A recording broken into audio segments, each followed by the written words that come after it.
പ്രിയപ്പെട്ടവരെ, അബൂരിക്കോടിൻ്റെ ആത്മഹത്യയുമായി ബന്ധപ്പെട്ടിട്ട് ഞാൻ ആരോപിക്കപ്പെട്ടിട്ടുള്ള വ്യക്തികൾ എനിക്ക് മറുപടി ഒന്നോണം ചില സാധനങ്ങളൊക്കെ കൊണ്ടുവന്നിട്ടുണ്ട്. ഇപ്പം ഞാൻ പറഞ്ഞിട്ടുണ്ട്, എനിക്കിത് സോഷ്യൽ മീഡിയ വാറല്ല എന്നുള്ളത്.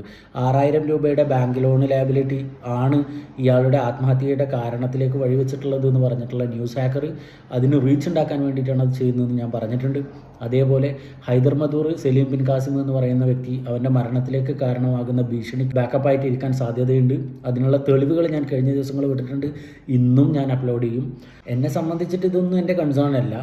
ഭാര്യയ്ക്ക് ജോലിയുള്ള ഭർത്താവും സോഷ്യൽ മീഡിയയിൽ നിന്ന് വരുമാനമുള്ള ആൾ 6000 രൂപയുടെ ലാബിലിറ്റിക്ക് ആത്മഹത്യ ചെയ്തു എന്ന് പറയുന്നത് അബു അരീക്കോടിനെ പോലെ കല്ല് പോലെ പാറ പോലെ നിലപാടിൽ ഉറച്ചു നിന്ന് ആ അഭിപ്രായങ്ങൾ പറയുന്ന ആ ഒരു വ്യക്തി ഈ പറയുന്ന 6000 രൂപയുടെ ലോൺ ലാബിലിറ്റിക്ക് വേണ്ടിയിട്ട് ആത്മഹത്യ ചെയ്തു എന്ന് പറഞ്ഞാൽ അത് വിശ്വസിക്കാൻ ഞാൻ മണ്ടനല്ല എന്നുള്ളതാണ്. എനിക്കറിയുന്ന അബു, ജനങ്ങൾക്കറിയുന്ന അബു ഇത്തരത്തിലുള്ള ഒരു കാര്യത്തിന് വേണ്ടിയിട്ട് ആത്മഹത്യയില്ല എന്നുള്ളതും അയാളുടെ ആത്മഹത്യയിലുള്ള ദുരൂഹത പുറത്തു കൊണ്ടുവരണം എന്നുള്ളതും അതുകൊണ്ട് തന്നെയാണ് വ്യക്തികളെ ചൂണ്ടിക്കാണിച്ച് ഞാൻ പറഞ്ഞത്, അവരുടെ പേരിലുള്ള തെളിവുകൾ സഹിതം ഞാൻ പറഞ്ഞത്.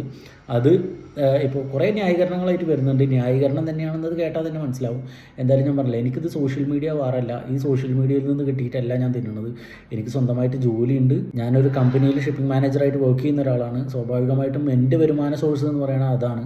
നിങ്ങളെ സംബന്ധിച്ച് നിങ്ങൾക്ക് ഇതുമായി ഇങ്ങനെ ചർച്ചയായിട്ട് മുന്നോട്ട് പോയിട്ട് അതിൽ നിന്ന് റീച്ച് ഉണ്ടാക്കിയിട്ട് ആ റീച്ചിൽ നിന്ന് കിട്ടുന്ന വരുമാനം കൊണ്ട് തിന്ന് ജീവിക്കുന്ന പ്രത്യേക ഇനം ഒരു ജീവികളാണ് നിങ്ങളെന്നുള്ളത് പൊതുസമൂഹത്തിന് നന്നായിട്ട് അറിയുന്നതാണ്. അതുകൊണ്ട് തന്നെ നിങ്ങളോട് അതിന് പുറത്തുള്ള ന്യായീകരണങ്ങളോ അല്ലെങ്കിൽ മറുപടികളോ കാര്യങ്ങളൊന്നും പ്രതീക്ഷിക്കേണ്ട. വല്ല സോഷ്യൽ വാറോ അല്ലെങ്കിൽ പൊളിറ്റിക്കൽ ഡിബേറ്റൊക്കെ ആയിരുന്നുണ്ടെങ്കിൽ 100ന് 100 ഞാൻ തിരിച്ചു വരും. അതെല്ലാവർക്കും അറിയുന്ന കാര്യം തന്നെയാണ്.